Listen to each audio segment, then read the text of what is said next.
सोमनाथाय नमः। ॐ मल्लिकार्जुनाय नमः।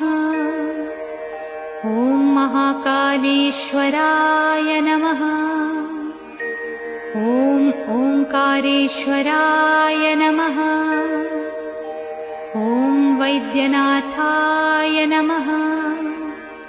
ॐ भीमशंकराय नमः। ॐ रामेश्वराय नमः।